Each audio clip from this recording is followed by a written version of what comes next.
ओम शांति। आज तारीख है 4 जून 2021। अभी सुनेंगे प्यारे परमपिता परमात्मा शिव बाबा की मुरली।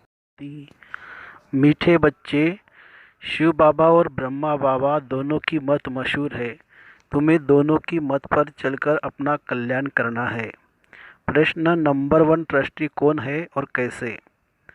उत्तर, शिव बाबा है नंबर 1 ट्रस्टी। उसमें बिल्कुल आसक्ति नहीं। भक्ति मार्ग में भी तुम उनके अर्थ जो भी दान पुण्य आदि करते हो वह सब इंश्योर हो जाता है, जिसका फल भी दूसरे जन्म में मिलता है। अभी भी जो बाप के अर्थ अपना सब कुछ इंश्योर करते, उनका रिटर्न बाप देता है, क्योंकि बाबा कहते मैं खुद तो सुख भोगता नहीं, मैं तुम्हारा लेकर क्या करूँगा।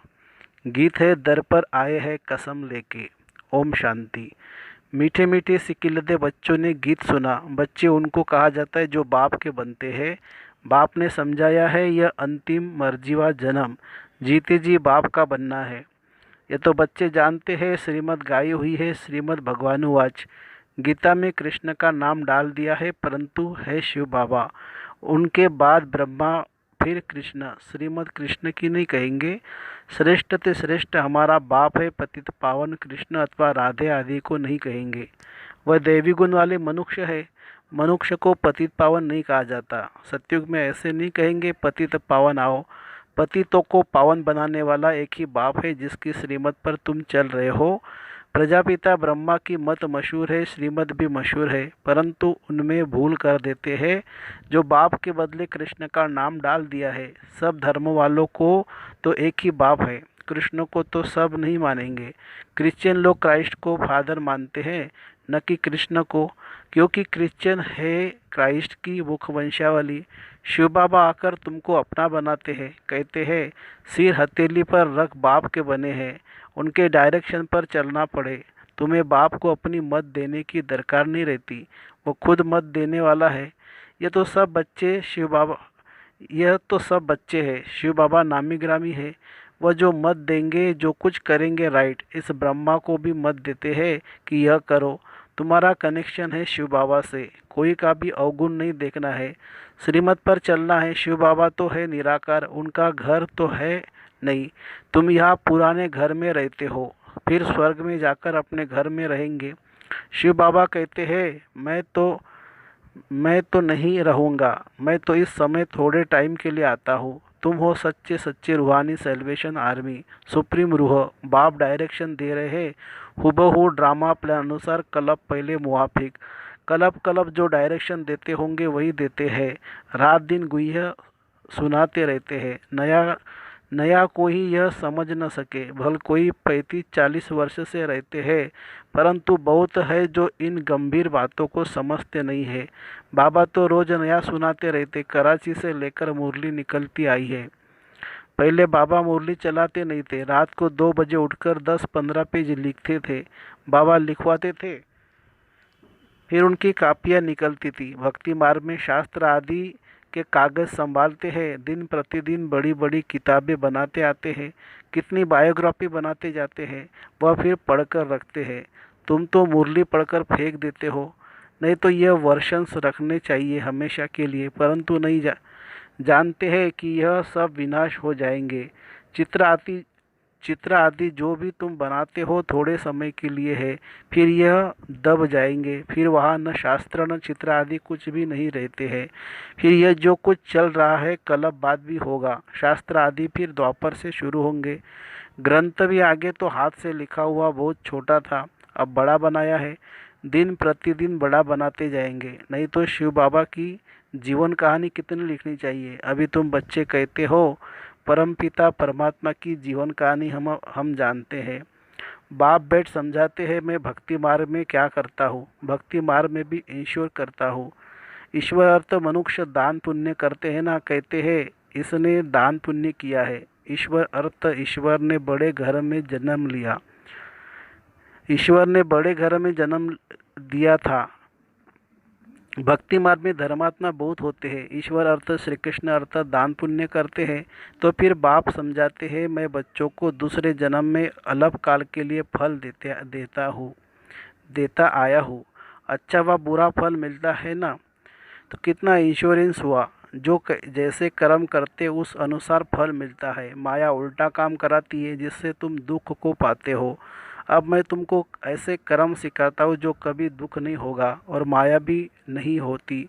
बाकी है मर्तबा, जो जितना इंश्योर करे। शिव बाबा भी ट्रस्टी है ना, नंबर 1 ट्रस्टी है। दूसरे की आसक्ति जाएगी। कोई ट्रस्टी तो किसी का खाना ही खराब कर देते हैं। बाप तो देखो कैसा ट्रस्टी है, कहते ही है यह सब कुछ बच्चों के लिए है। तुम्हारा सारा कनेक्शन शिव बाबा से है। बाप कहते हैं मैं सच्चा ट्रस्टी हूँ, मैं खुद सुख नहीं लेता हूँ, बच्चों को सारी राजधानी देता हूँ। लौकिक बाप भी बच्चों को सब कुछ वर्षे में दे जाते हैं।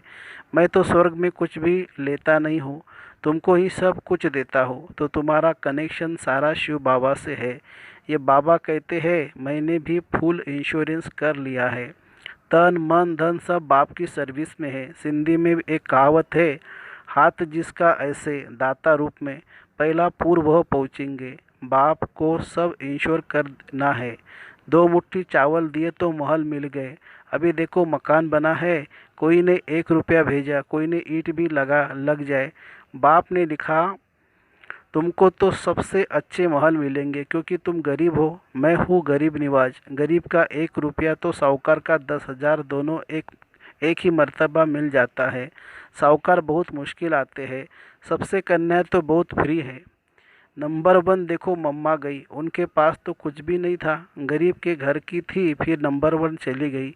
इसने सब कुछ दिया फिर भी पहले लक्ष्मी फिर नारायण। कितना वंडरफुल खेल है। तो कभी किसी बात में संशय नहीं होना चाहिए। बाप दादा कोई कम थोड़ी है। जरा भी संशय इसमें नहीं लाना चाहिए। बहुत मीठा भी बनना है। कदम कदम पर श्रीमत लेनी है, नहीं तो माया बहुत नुकसान करा देती है। बच्चों को कितने डायरेक्शन देने पड़ते हैं। बाबा कहते पूरा समाचार लिखो। बाबा हर प्रकार की संभाल करेंगे। बाबा को बहुत ख्याल रहता है।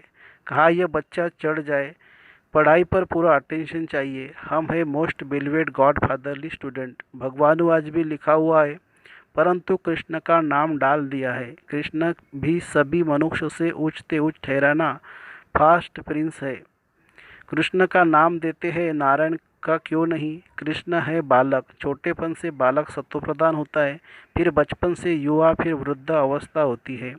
बच्चों की ही महिमा करते हैं क्योंकि पवित्र है ना। बालक ब्रह्मा ज्ञानी समान कहते हैं। बच्चे से कोई पाप नहीं होता है। तो कृष्ण भी छोटा बच्चा होने के कारण उनका बर्थडे मनाते हैं। फिर भी कृष्ण को द्वापर में दिखाया है।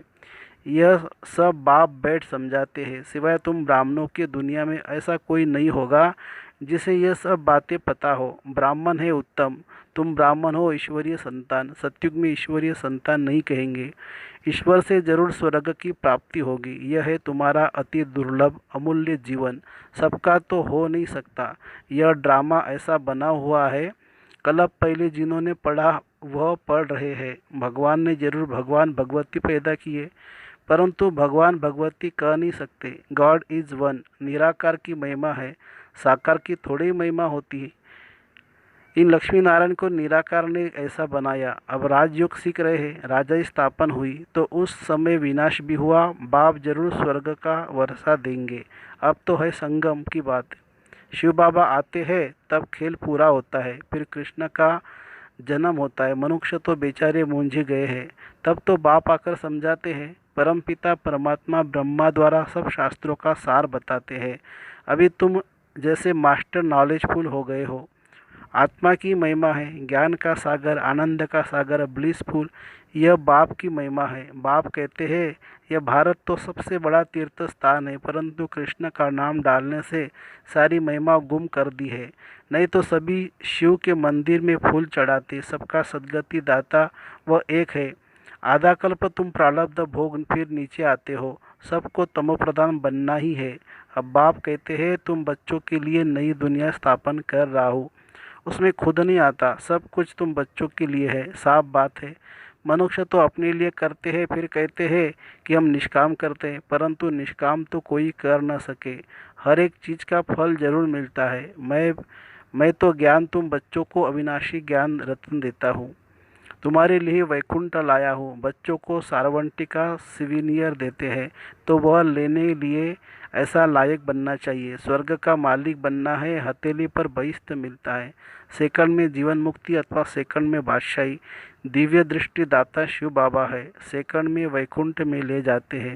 इस बाबा के हाथ में कुछ भी चाबी नहीं। बाप कहते हैं मैं तुम बच्चों को राजाई देता हूँ, मैं नहीं करता हूँ। फिर जब तुम भक्ति मार्ग में जाएंगे तब तुमको दिव्य दृष्टि से बहलाना पड़ेगा। कितनी अच्छी रीति समझाते हैं। ऐसा बाबा कलब कलब कलब के संगम युगे एक ही बार आते हैं। बनी बनाई बन रही है, अब कुछ बननी नहीं। जो कुछ होता है ड्रामा में नूंद है, उसको साक्षी हो देखो। बाबा बहुत अच्छी रीति समझाते हैं। बच्चे मैं तुम्हारा इंश्योरेंस मैग्नेट हूँ, तुम्हारी एक पाई भी नहीं गवाता हूँ। कौड़ी से तुमको हीरे तुल्य बनाता हूँ। यह सब शिव बाबा करते हैं। इनके द्वारा करण करावन हार है। निराकार निरहंकारी वह है। गॉडफादर कैसे बैठ पढ़ाते हैं, ऐसे नहीं कहते चरणों में पढ़ो। बाप ओबीडियंट सर्वेंट है। बाप कहते हैं जिनको मालिक बनाया वह सुख भोग भोग कर अभी दुखी हुए हैं। सुख भी बहुत मिलना है, इतना सुख कोई धर्म को नहीं मिलता है। ऐसे नहीं यहाँ कह सकते कि भारतवासियों को क्यों भार और औरों ने क्या किया। अरे इतने ढेर मनुष्य है, सब तो नहीं आ सकते हैं। यह ड्रामा बना हुआ है। भारत में ही आदि सनातन देवी देवता धर्म था। भगवान ने आकर सहज राजयोग सिखाया था। बाप कहते हैं मैं फिर से आया हूँ। तुम भी जानते हो 84 जन्मों का पाठ बजाना। अब फिर से हम घर जाते हैं। यह बहुत पुराना चोला हो गया है। सर्प का मिसाल। सन्यासी लोग फिर कहते हैं आत्मा सो परमात्मा में लीन हो जाती है। ऐसी अवस्था में रहते रहते फिर शरीर छोड़ देते हैं, परंतु ब्रह्म में लीन तो कोई होता नहीं। उनमें भी कोई कोई बहुत तीखे होते हैं, शांति में बैठकर शरीर छोड़ चले जाते हैं। उनका वायुमंडल 2-3 दिन तक सन्नाटा हो जाता है। तो तुम जानते हो कि यह पुराना शरीर छोड़ बाबा के पास जाते हैं। ब्रह्म तो बाबा नहीं, उन बेचारों को भ्रम है। अच्छा, मीठे मीठे सिके लदे बच्चों प्रति माता पिता बाप दादा का याद प्यार और गुड मॉर्निंग। रूहानी बाप की रूहानी बच्चों को नमस्ते। हम रूहानी बच्चों की रूहानी माता पिता बाप दादा को याद प्यार, गुड मॉर्निंग और नमस्ते बाबा नमस्ते। धारणा के लिए मुख्य सार। इस ड्रामा की हर सीन साक्षी होकर देखना है, क्योंकि बनी बनाई बन रही है। कभी किसी बात में संशय नहीं उठाना है। बाप इंश्योरेंस मैग्नेट है, इसलिए तन मन धन बाप की सर्विस में सफल कर अपना भविष्य बनाना है। बाप से पूरा पूरा कनेक्शन रखना है, पूरा समाचार देना है। वरदान। कम शब्दों द्वारा ज्ञान के सर्व राजों को स्पष्ट करने वाले यथार्थ और शक्तिशाली भवो। कोई भी चीज़ जितनी अधिक शक्तिशाली होती है उतनी उसकी क्वांटिटी कम होती है। ऐसे ही जब आप अपनी निर्वाण स्थिति में स्थित हो वाणी में आएंगे तो शब्द कम लेकिन यथार्थ और शक्तिशाली होंगे। एक शब्द में हजारों शब्दों का रहस्य समाया हुआ होगा, जिससे व्यर्थ वाणी ऑटोमेटिक समाप्त हो जाएगी। एक शब्द से ज्ञान के सर्व राजों को स्पष्ट कर सकेंगे, विस्तार समाप्त हो जाएगा। स्लोगन है दिल से बाबा कहना अर्थात खुशी और शक्ति की प्राप्ति करना। दिल से बाबा कहना अर्थात खुशी और शक्ति की प्राप्ति करना। अच्छा, ओम शांति शांति शांति। शुक्रिया बाबा, शुक्रिया। Thank you Baba, thank you.